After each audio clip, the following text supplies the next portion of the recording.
स्वागत है आपका संस्कार एकेडमी के इस यूट्यूब चैनल में। क्लास 12वीं के केमिस्ट्री से एक इम्पॉर्टेंट चैप्टर एल्कोहल, फिनाल और ईथर को लेकर आपके समक्ष हैं।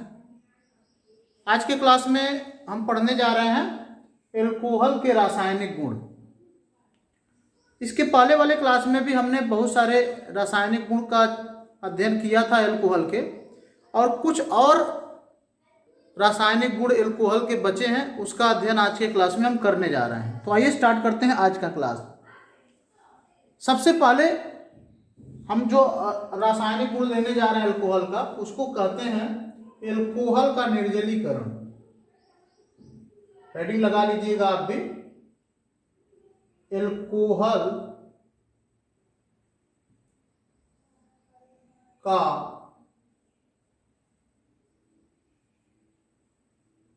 निर्जलीकरण। एल्कोहल का निर्जलीकरण। निर्जलीकरण का मतलब आप समझ सकते हैं कि जल का निकलना, यानी कि निर्जल। निर्जल का मतलब जल का बाहर होना, यानी कि H2O का बाहर होना। तो हम एक एल्कोहल ले लेते हैं यहां पर CH3CH2OH।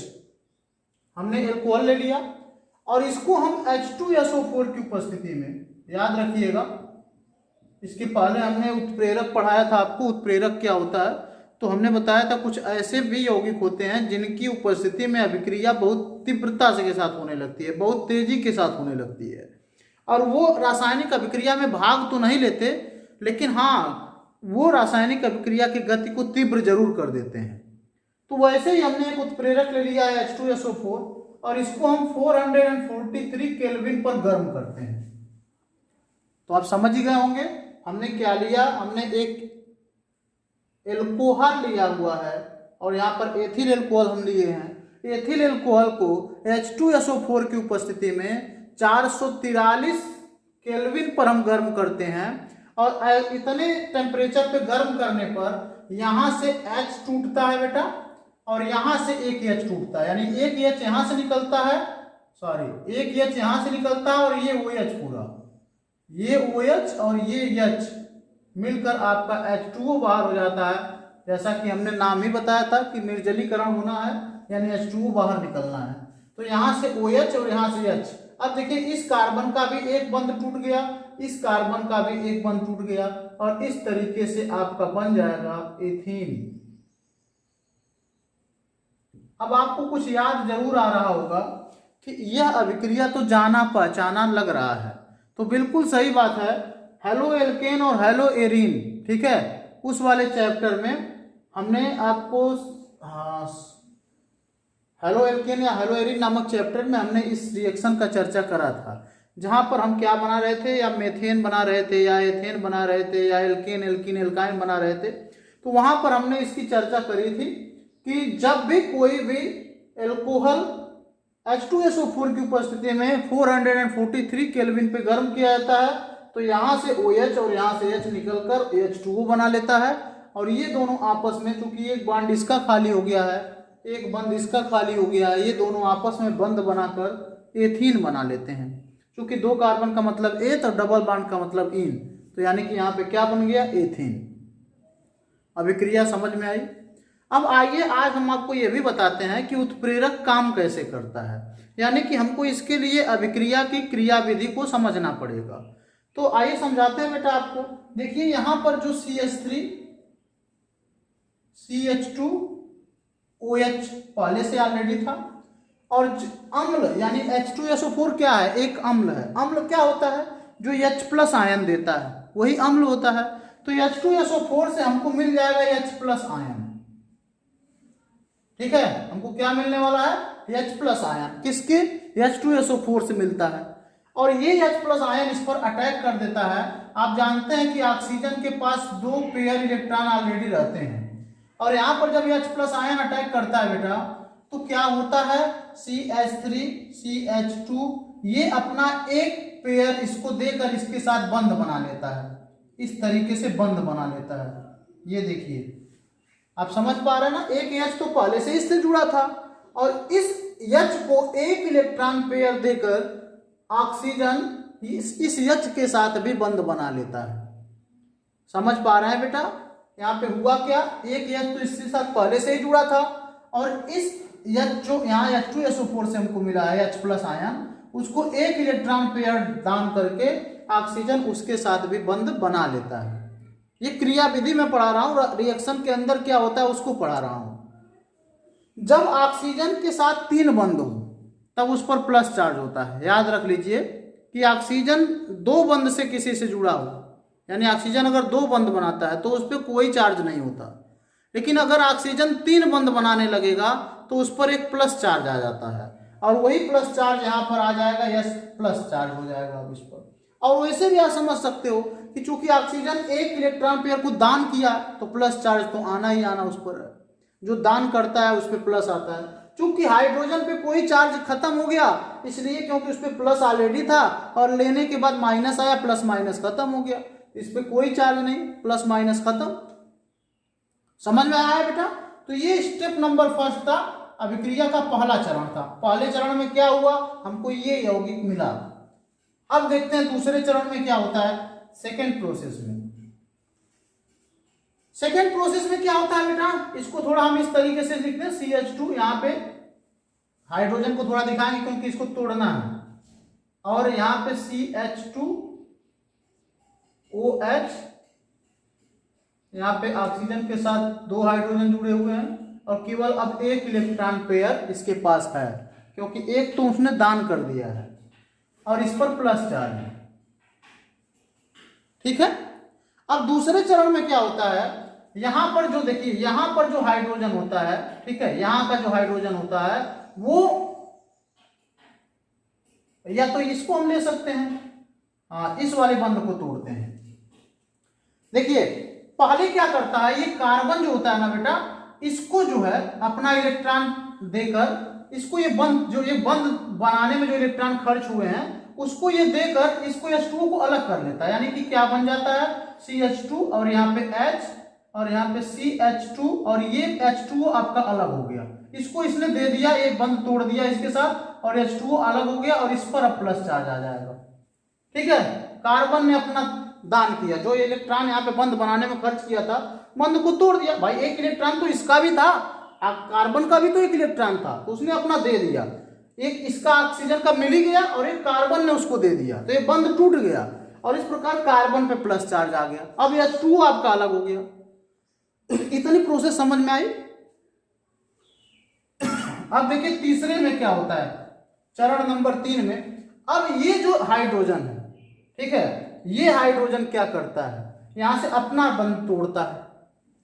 अब ये हाइड्रोजन जब अपना बंध तोड़ेगा, अब यहाँ पे कार्बन के पास एक बंध की कमी है, आप समझ पा रहे होंगे।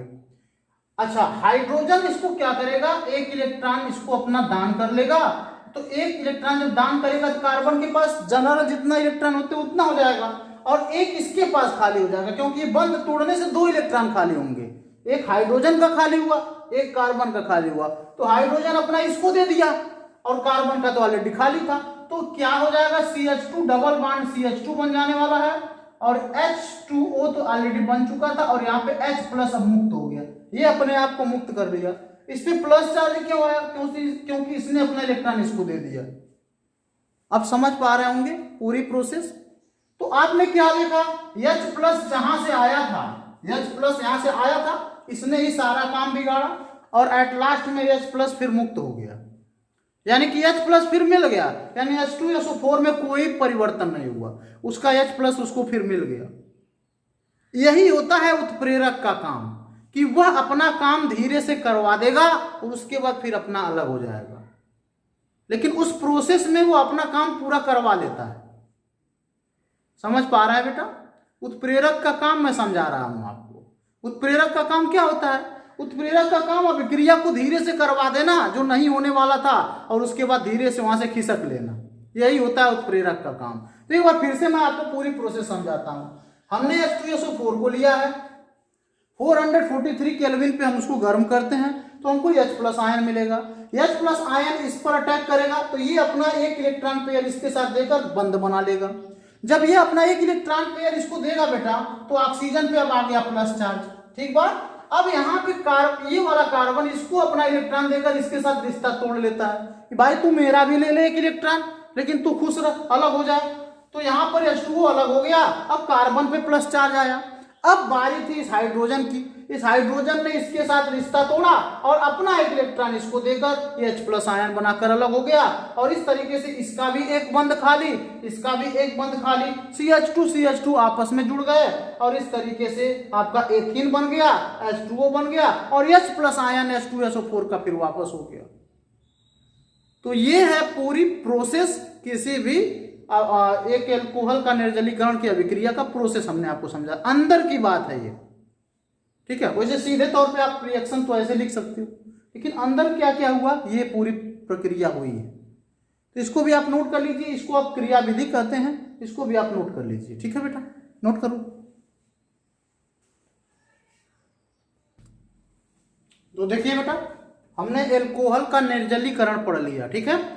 अब एल्कोहल का हैलोजन अम्लों के साथ अभिक्रिया, दूसरा अभिक्रिया एल्कोहल का हैलोजन अम्ल के साथ अभिक्रिया, एल्कोहल का हैलोजन अम्ल के साथ अभिक्रिया। सबसे पहले हैलोजन अम्ल क्या होता है? तो हैलोजन अम्ल मतलब, अम्ल का मतलब H तो होगा ही होगा और हैलोजन का मतलब उसके साथ हैलोजन जुड़ा हुआ, जैसे HCl एक हैलोजन अम्ल है। तो यहां पर हम एक एल्कोहल भी ले लेते हैं CH3OH, ठीक है बेटा, CH3, ये भी अभिक्रिया आप हैलो एल्केन में पढ़े हो। ये सारी अभिक्रियाएं जो आज मैं पढ़ा रहा हूं ये सब आप हैलो एल्केन और हैलो एरीन नामक चैप्टर में पढ़ चुके हो। तो CH3OH है, ये क्या है? एल्कोहल है, क्योंकि OH जिसके साथ जुड़ा होता है वो एल्कोहल ही होता है। और इसकी अभिक्रिया हम हैलोजन अम्ल के साथ कराएंगे, HCl के साथ कराएंगे। तो क्या होने वाला है, यहाँ पर OH और H ये मिलकर आपका H2O बना लेंगे। OH और H मिलकर क्या बनता है? जल बनता है। तो H2O बन जाएगा और CH3 और Cl मिलकर आपका बना लेंगे CH3Cl क्लोरोमेथेन, यानी कि एक हैलो एल्केन बना लिए। ये क्या, हैलोजन और एल्केन, यानी हैलो एल्केन बन गया। तो आपने क्या लिखा, कोई भी एल्कोहल हैलोजन अम्ल के साथ क्रिया करके हैलो एल्केन बनाता है और साथ ही साथ जल बनता है। अब यहाँ पे आप कोई भी एल्कोहल ले लीजिए, C2H5 ले लीजिए, OH यानी कि आप यहाँ पे क्या ले लिए, एथिल एल्कोहल, और यहाँ पे HCl के साथ इसकी अभिक्रिया कराएंगे, फिर वही होगा C2H5Cl प्लस H2O बनने वाला, ठीक है। तो ये भी एक मस्त अभिक्रिया है, आसानी से आपको समझ में आया होगा, इसको भी नोट कर लीजिए बेटा। फिर चलते हैं हम तीसरी अभिक्रिया पे, नोट करिए फटाफट। चलिए अब नेक्स्ट रिएक्शन ले लेते हैं।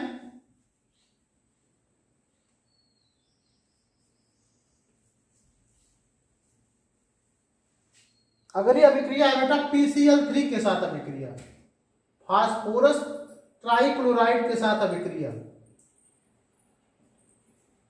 के साथ अभिक्रिया। हमने जैसा बताया कि ये सारी अभिक्रिया आप पढ़ चुके हो, ऐसा नहीं कि पहली बार है, इसको अब मैं पढ़ा चुका हूं ऑलरेडी पहले ही। तो PCl3 के साथ अभिक्रिया, तो इसके लिए हमको पहले एक एल्कोहल लेना होगा CH3OH और इसका अभिक्रिया करा देना है PCl3 से, यानी फास्फोरस ट्राइक्लोराइड के साथ।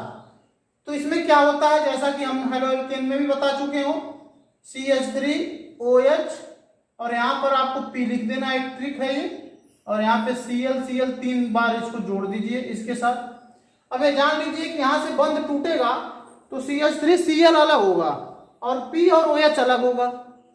अब यहाँ पे दिक्कत क्या है कि एक CH3 के पास अब केवल एक ही इलेक्ट्रॉन खाली है। यहाँ पर अगर बंध तोड़ेंगे तो एक Cl इसके साथ जुड़ सकता है, और यहाँ पर 3 Cl है, तो कैसे जुड़ेंगे? तो हमको CH3 भी 3 लेना पड़ेगा। CH3 कितना लेना पड़ेगा? 3। तो यहाँ पर 3 बढ़ा दीजिए आगे। अब क्या होगा, यहाँ पर 3 CH3 हो गया, 3 ऑक्सीजन हो गया, 3 हाइड्रोजन हो गया। अरे भाई 3 CH3 3 ऑक्सीजन 3 हाइड्रोजन, इधर वाला हाइड्रोजन 3 हो गया। अब यहाँ पे क्या होगा, 3CH3Cl बन सकता है। यहाँ पे 3CH3 3 आगे लगा है, मतलब 3 क्लोरीन भी है, 3 CH3 भी है, तो ये बन गया। यहाँ पे क्या बना, P एक बचा, O तीन बचा, H तीन बचा। तो ऐसा कौन सूत्र है जिसमें P एक होता है, H तीन होता है, O तीन होता है? तो आप लोग अच्छी तरीके से जानते हैं, कहना नहीं पड़ेगा, पढ़ने वाला बच्चा जानता है, H3PO3 बनेगा। क्या बनेगा बेटा? H3PO3। यानी कि हम सीधा कह सकते हैं कि अगर हम किसी भी एल्कोहल की अभिक्रिया फास्फोरस ट्राइक्लोराइड के साथ कराते हैं तो यहाँ पर हमको एक फिर हेलो एल्केन प्राप्त होगा। CH3Cl क्या है? हेलो एल्केन है, और साथ ही साथ H3PO3 भी हमारे पास मिलेगा, हमको प्राप्त होगा। तो ये भी मस्त अभिक्रिया था, इसको भी नोट कर लीजिए। अब फास्फोरस पेंटाक्लोराइड से कराएंगे, नोट करिए बेटा। तो अगली अभिक्रिया देख लीजिए, अगली अभिक्रिया होगी फास्फोरस पेंटाक्लोराइड, PCl5 के साथ अभिक्रिया।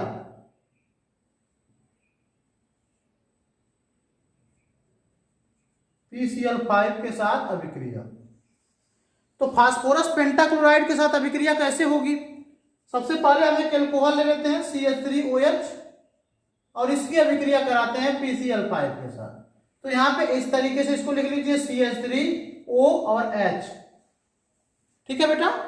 अब यहाँ पर आपको P को देना होगा क्योंकि फास्फोरस ऑक्सीजन के साथ ही रिश्ता बनाएगा। H का सबसे प्यारा मित्र Cl, इसको एक Cl दे दीजिए और इसको आप 3 क्लोरीन दे दीजिए, और इसको कितना, 3 1 4 हो गया, 1 क्लोरीन इसको, और यहां से बंद ऐसे तोड़ दीजिए। एक ट्रिक याद रखिएगा, पहले आपको CH3O और H अलग अलग लिख देना है। ठीक है, ऑक्सीजन के साथ फास्फोरस को देना और उसके साथ 3 क्लोरीन जोड़ देना है, और ये हमारा जो एल्किल समूह, इसको 1 क्लोरीन दे देना है, और हाइड्रोजन को 1 क्लोरीन की आवश्यकता होती है, आप जानते हो। बन जाएगा क्या इस अभिक्रिया में? यहां पर बन सकता है PuCl3। पहला तो बन जाएगा ये PuCl3, मुख्य उत्पाद में पहले लिख लेते हैं, CH3Cl बना लें, ये CH3Cl, उसके बाद यहाँ पे बन जाएगा PuCl3 और साथ ही साथ बन जाएगा HCl। बात समझ में आई बेटा ना? फास्फोरस पेंटाक्लोराइड के साथ जब एल्कोहल की अभिक्रिया होती है तो हमने बताया एक ट्रिक आपको, ऑक्सीजन फास्फोरस और उसके साथ 3 क्लोरीन जुड़ जाएंगे तो PuCl3 बन जाएगा। 1 क्लोरीन आपको CH3 को मिल जाएगा, CH3Cl बन जाएगा, और 1 क्लोरीन हाइड्रोजन को मिल जाएगा, तो भी एक अपना अम्ल बना लेगा HCl, यानी हाइड्रोक्लोरिक अम्ल। ये रिएक्शन भी आप लोग हेलो एल्केन नामक चैप्टर में पढ़ चुके हो, क्योंकि यहाँ पर भी क्या बन रहा है? हेलो एल्केन बन रहा है। तो आप क्या देख पा रहे हो बेटा? आप ये देख पा रहे हो कि अगर हम फास्फोरस ट्राइक्लोराइड या फास्फोरस पेंटाक्लोराइड की अभिक्रिया एल्कोहल से कराते हैं, इन सभी कंडीशन में हमको क्या प्राप्त होते हैं? हमको फटाफट एल्कोहल प्राप्त हो रहे हैं। इसके पहले हमने एल्कोहल का निर्जलीकरण कराया था, तब भी हमने देखा था कि हमको एल्कोहल का निर्जलीकरण कराने पर भी हमको हेलो एल्केन प्राप्त होते थे। हेलो एल्केन नहीं वहां प्राप्त हुआ था, वहां एल्कीन प्राप्त हुआ था। ठीक है बेटा, नोट कर लीजिए इसको।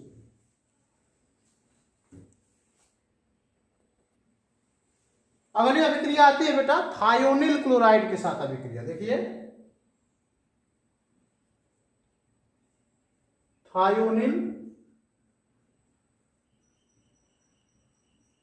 क्लोराइड के साथ अभिक्रिया, थायोनिल क्लोराइड के साथ अभिक्रिया। ठीक है, अब थायोनिल क्लोराइड क्या होता है? तो इसको याद रखिएगा, SOCl2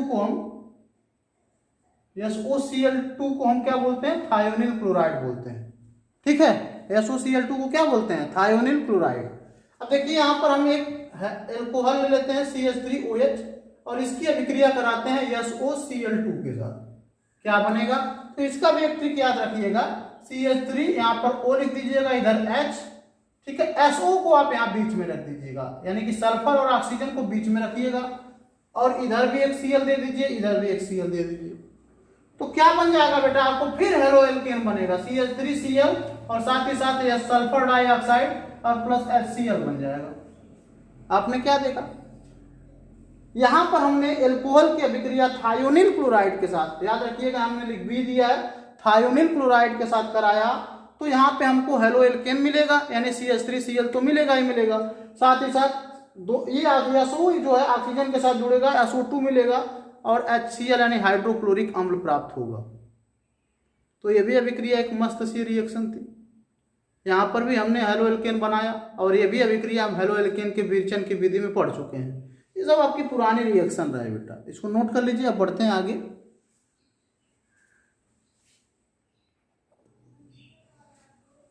हाँ देखिए बेटा, तो अब हम अगली अभिक्रिया लेते हैं। अगली अभिक्रिया क्या है? एल्कोहल का ऑक्सीकरण। एल्कोहल का ऑक्सीकरण।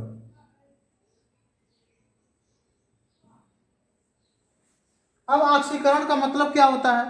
तो ऑक्सीकरण का मतलब होता है ऑक्सीजन का जुड़ना या हाइड्रोजन का ऑक्सीजन का मतलब होता है ऑक्सीजन का जुड़ना या हाइड्रोजन का निकलना, दोनों ही ऑक्सीकरण कहलाता है।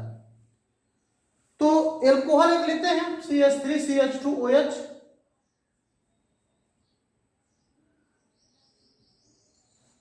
ठीक है, और इसका हम ऑक्सीकरण करवाते हैं। ऑक्सीकरण जब करवाते हैं तो इसके ऊपर ऐसे ब्रैकेट में हम O लिख देते हैं ताकि पता चले कि क्या हो रहा है, ऑक्सीकरण हो रहा है। ऑक्सीकरण का मतलब हमने बताया या तो हाइड्रोजन निकले या तो ऑक्सीजन जुड़े, दोनों ही ऑक्सीकरण है। तो यहां पर हाइड्रोजन निकलता है, कहां कहां से निकलता है? एक हाइड्रोजन बेटा यहां से निकलता है, ये जो CH2 दिखाई दे रहा है, एक हाइड्रोजन यहां से निकलेगा और एक हाइड्रोजन यहां से निकलेगा। तो क्या बनेगा? और बहुत ही मस्त अगले चैप्टर में भी आपको पढ़ना है ये रिएक्शन, याद रख लीजिएगा। कुछ ही अभिक्रियाएं हैं जिसको हम बार बार कहते हैं ना, वही बार बार पढ़ना है। जैसे पीछे जितनी रिएक्शन पढ़े वो सब पीछे पढ़ चुके हो, तो घबराने की जरूरत नहीं। आप 25-30 अभिक्रियाएं हैं, उसको अगर अच्छी तरीके से दिमाग में बैठा लिए तो पूरी 12वीं के केमिस्ट्री में कार्बनिक रसायन में कोई दिक्कत नहीं होगा। वही रिएक्शन बार बार अगले चैप्टर में पढ़ना है। कहीं वही रिएक्शन हेलो एल्केन में पढ़ोगे, हेलो एल्केन के विरचन की विधि में, तो एल्कोहल के रासायनिक गुण में पढ़ोगे, वही अभिक्रिया है। अब ये जो अभिक्रिया है बेटा, इससे अभी बनेगा एल्डिहाइड, कार्बोक्सिलिक अम्ल और कीटोन। तो अगला जो चैप्टर होगा हमारा एल्डिहाइड, कीटोन और कार्बोक्सिलिक अम्ल, उसमें भी यही अभिक्रिया। यहाँ पर हम एल्कोहल के रासायनिक गुण में पढ़ रहे हैं, वहां पर हम विरचन में पढ़ेंगे कि कार्बोक्सिलिक अम्ल कैसे बनता है, कीटोन कैसे बनता है, एल्डिहाइड कैसे बनता है।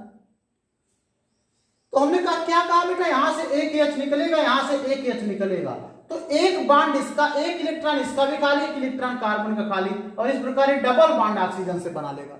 अभी तक तो सिंगल बांड में था, अब यहां से एक हाइड्रोजन निकलने के कारण एक इलेक्ट्रॉन इसका खाली हो गया और एक हाइड्रोजन इससे निकला तो एक इलेक्ट्रॉन इसका भी खाली, तो डबल बांड बना लिया। और एक H अभी बचा हुआ है तो ऐसे इसके साथ जुड़ा रहेगा और प्लस H2 बनेगा ही बनेगा।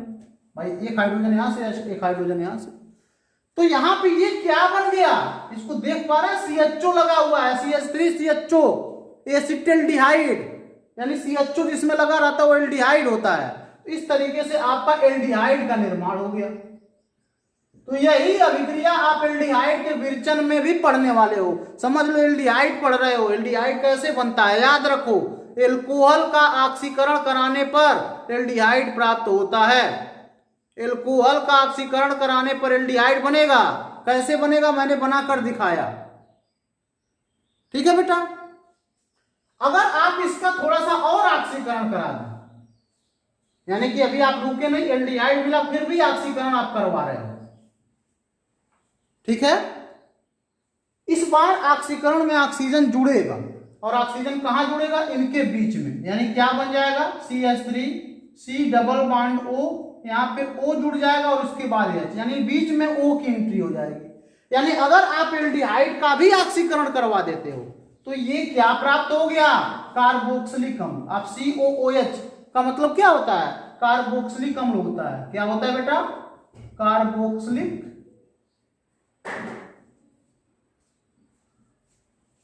अम्ल।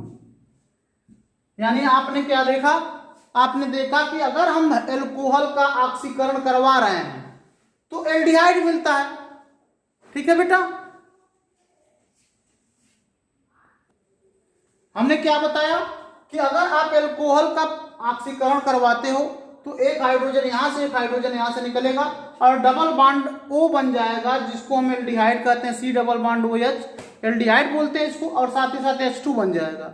लेकिन अगर इसी एल्डिहाइड का हम और ऑक्सीकरण करवाएं, हम रुके नहीं, वो प्रोसेस जारी रखे, तो यहाँ पर आप देख पा रहे हो कि यहाँ पे O की एंट्री हो जाएगी। ये जो इसी कार्बन और हाइड्रोजन के बीच में जो बॉन्ड था, इसके बीच में ऑक्सीजन की एंट्री हो जाएगी और इस प्रकार हमको कार्बोक्सिलिक अम्ल मिल जाता है। यानी कार्बोक्सिलिक अम्ल के विरचन की विधि हम साथ साथ पढ़ ले रहे हैं। ठीक है बेटा। अच्छा, अगर यहाँ पे एक चीज कभी कभी पूछता है, एक बात और है कि अगर आप एल्कोहल से एल्डिहाइड बनाना चाहते हो, यानी कि प्रोसेस की तरह से धीरे धीरे आप प्रोसेस करवा कर पहुंचना चाहते हो यहां तक, तब आपको जैसे इसके पहले वाले क्लास में हमने बताया था अपचायक में जैसे कि कुछ अपचायकों के हमने नाम लिखा था, जैसे सोडियम अपचायक होता है जिनकी उपस्थिति में अपचयन की अभिक्रिया होती है। ठीक है, NaHG हमने बताया था और बहुत सारे अपचायकों के नाम हमने वहां पे आपके सामने लिखा हुआ था। उसी तरीके से कुछ ऑक्सीकारक भी होते हैं। ऑक्सीकारक का मतलब जिनकी उपस्थिति में ऑक्सीकरण की अभिक्रिया होती है। ठीक है, ऑक्सीकारक में कुछ ऐसे होते हैं जो मृदु ऑक्सीकारक होते हैं। कौन ऑक्सीकारक बेटा? मृदु, जो धीरे धीरे ऑक्सीकरण की अभिक्रिया को करवाते हैं। और कुछ ऐसे ऑक्सीकारक होते हैं जो प्रबल होते हैं, प्रबल ऑक्सीकारक। कुछ मृदु ऑक्सीकारक होते हैं, कुछ प्रबल ऑक्सीकारक होते हैं।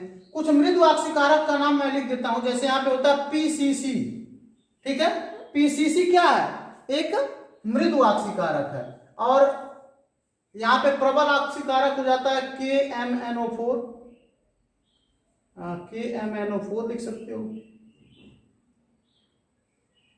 ठीक है, KMNO4 और H+, ये रहा, ये प्रबल ऑक्सीकारक है। यानी कि KMNO4 किसके? अम्लीय रूप में, ये अम्ल को शो कर रहा है ना, H+ आयन अम्लीय रूप में। और यहाँ पे OH- के रूप में भी होता है KMNO4 OH-, यानी क्षारीय माध्यम में भी, ये अम्लीय माध्यम में भी प्रबल ऑक्सीकारक का काम करता है और क्षारीय माध्यम में भी प्रबल। सॉरी बेटा, यहाँ पर हम थोड़ा सा, ये M बड़ा है ना, N छोटा है, उल्टा लिख रहे हैं। तो यहाँ पे आप देख पा रहे होंगे KMNO4 H+। क्यों H+ लिखा हुआ है? क्योंकि ये अम्लीय माध्यम में है। किस माध्यम में बेटा? अम्लीय माध्यम में। और ये क्षारीय माध्यम में है, तो ये प्रबल ऑक्सीकारक है। यहाँ पर कुछ मृदु ऑक्सीकारक के भी नाम हम लिख दे रहे हैं। जैसे आपके सामने PCC है, इसको क्या बोलते हैं? पीरिडियम, याद रख लीजिएगा, पीरिडियम क्लोरोक्रोमेट, पीरिडियम क्लोरोक्रोमेट। ठीक है, ये मृदु ऑक्सीकारक है, इसको आप हमेशा याद रखिएगा। इसके अलावा जांस अभिकर्मक का भी नाम आता है बेटा कहीं कहीं, जांस अभिकर्मक। तो ये आप क्या, हम आपको बता रहे हैं, हम प्रबल ऑक्सीकारक और मृदु ऑक्सीकारक के नाम बता रहे हैं। मृदु ऑक्सीकारक मतलब PCC, पीरिडियम क्लोरोक्रोमेट, जांस अभिकर्मक हो गया। इसके अलावा कुछ और भी प्रबल ऑक्सीकारक होते हैं, फिर भी जरूरत पड़ेगी तो हम आपको जरूर बताएंगे। इसके अलावा एक PDC भी होता है, पीरिडियम डाइक्रोमेट, PDC भी होता है मृदु ऑक्सीकारक। और प्रबल ऑक्सीकारक में हमने बता ही दिया KMNO4 अम्लीय माध्यम में, KMNO4 क्षारीय माध्यम में। ये सब हम आपको क्यों बता रहे हैं? ये सब हम आपको इसलिए बता रहे हैं कि अगर आपको एल्कोहल से एल्डिहाइड बनाना होगा, प्रोसेस धीरे धीरे करानी है, तो आप मृदु ऑक्सीकारक को यूज करेंगे। मृदु ऑक्सीकारक का मतलब आप यहाँ पे लिख देंगे, यहाँ पर लिख देंगे PCC की उपस्थिति में, ठीक, या PDC या जॉन्स अभिकर्मक, ये मृदु ऑक्सीकारक है। लेकिन अगर आपको मान लीजिए जरूरत हो एल्कोहल से डायरेक्ट कार्बोक्सिलिक अम्ल बनाने का, डायरेक्ट आवश्यकता है कि हम एल्कोहल से नहीं, हम डायरेक्ट कार्बोक्सिलिक अम्ल बनाएंगे, तब हम क्या करेंगे? तब हम जो है प्रबल ऑक्सीकारक को यूज करेंगे। यानी तब हम मृदु ऑक्सीकारक का यूज नहीं करेंगे, तब हम प्रबल ऑक्सीकारक का यूज करेंगे। यानी हम यहाँ पे लिखेंगे KMNO4 अम्लीय माध्यम में या KMNO4 क्षारीय माध्यम में, कोई एक ऑक्सीकारक ले लेंगे। तो आपने क्या देखा? हमने ये बताया आपको कि अगर एल्कोहल का ऑक्सीकरण करवाया जाता है मृदु ऑक्सीकारक की उपस्थिति में तो एल्डिहाइड बनेगा, और फिर उसका ऑक्सीकरण कराया जाएगा तो कार्बोक्सिलिक अम्ल बनेगा। लेकिन अगर हम चाहते हैं कि एल्कोहल से डायरेक्ट कार्बोक्सिलिक अम्ल प्राप्त करें, तो इसके लिए हम कोई प्रबल ऑक्सीकारक को यूज करेंगे। और वो प्रबल ऑक्सीकारक क्या होगा बेटा? वो प्रबल ऑक्सीकारक होगा KMnO4 अम्लीय माध्यम में या क्षारीय माध्यम में KMnO4। तो उम्मीद करते हैं आपको समझ में आ रहा होगा, इसको नोट कर लीजिए। बढ़ते हैं अगले रिएक्शन की तरफ। चलिए, तो हमने यहाँ पे क्या देखा बेटा, हम 1 डिग्री एल्कोहल का ऑक्सीकरण करवाए हैं। 1 डिग्री एल्कोहल था, यानी 1 डिग्री एल्कोहल क्या होता है, जिसमें OH समूह ऐसे कार्बन से जुड़ा हो जो एक कार्बन से जुड़ा हो। तो 1 डिग्री एल्कोहल का हमने ऑक्सीकरण कराया और हमको एल्डिहाइड मिल गया और कार्बोक्सिलिक अम्ल मिल गया। तो एल्डिहाइड और कार्बोक्सिलिक अम्ल को बनाने की भी तो हमने पढ़ ही लिया है। अब इसके बाद हम 2 डिग्री एल्कोहल का ऑक्सीकरण करवाएंगे। 2 डिग्री एल्कोहल का ऑक्सीकरण,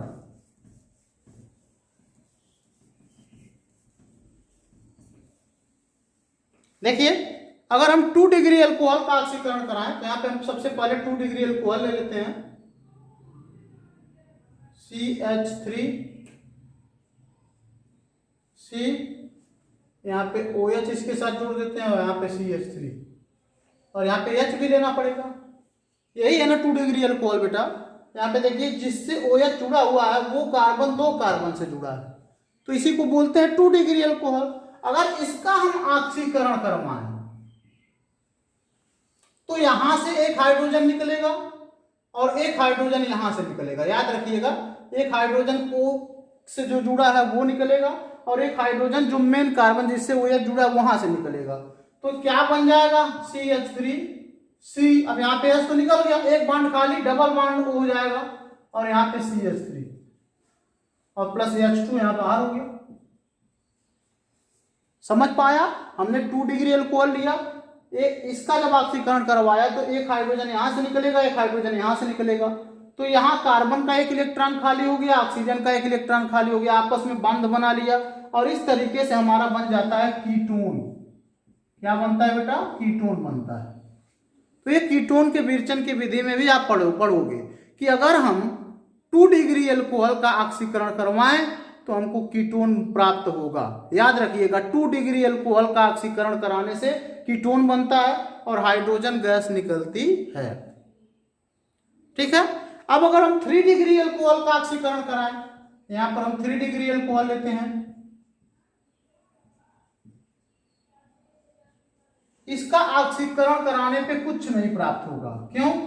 क्यों नहीं प्राप्त होगा बेटा? क्योंकि देखिए, यहाँ पर मान लीजिए हाइड्रोजन हम यहाँ से निकाल देंगे, यहाँ पर हाइड्रोजन है ही नहीं, तो हाइड्रोजन जब नहीं है यहाँ पर तो इस प्रकार हमको कुछ प्राप्त नहीं होने वाला है। ऑक्सीजन का एक बॉन्ड खाली होने से कुछ नहीं होगा, जब उधर भी कुछ खाली होता तो आपस में कुछ बनने का चांस होता। याद रखिएगा, 3 डिग्री एल्कोहल का ऑक्सीकरण कराने से कोई यौगिक प्राप्त नहीं होता। 1 डिग्री एल्कोहल का ऑक्सीकरण कराने से क्या प्राप्त होता है, एल्डिहाइड, फिर उसका ऑक्सीकरण कराने से कार्बोक्सिलिक अम्ल और 2 डिग्री एल्कोहल का ऑक्सीकरण कराने से हमको प्राप्त होता है कीटोन। 3 डिग्री एल्कोहल का ऑक्सीकरण कराने से कुछ नहीं प्राप्त होता है। इसको आप नोट कर लीजिए।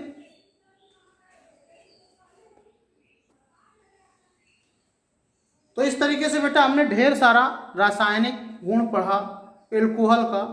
कुछ और रासायनिक गुण अभी शेष रह गए, उसको अगले क्लास में कवर करेंगे। तो मिलते हैं कल कुछ और रासायनिक गुण के साथ। आप लोग पढ़ते रहिए पूरी मेहनत से, पूरी तन्मयता के साथ। बेहतर रिजल्ट लाना है आपको, ऐसा उम्मीद करते हैं कि आप पूरी तरीके से मेहनत से पढ़ते होंगे। तो कल बेटा हम एल्कोहल के कुछ रासायनिक गुणों के साथ पुनः उपस्थित होंगे, आप भी उपस्थित होंगे। मिलते हैं एक नए क्लास में, तब तक के लिए अपना ध्यान रखिए। Have a nice day to you.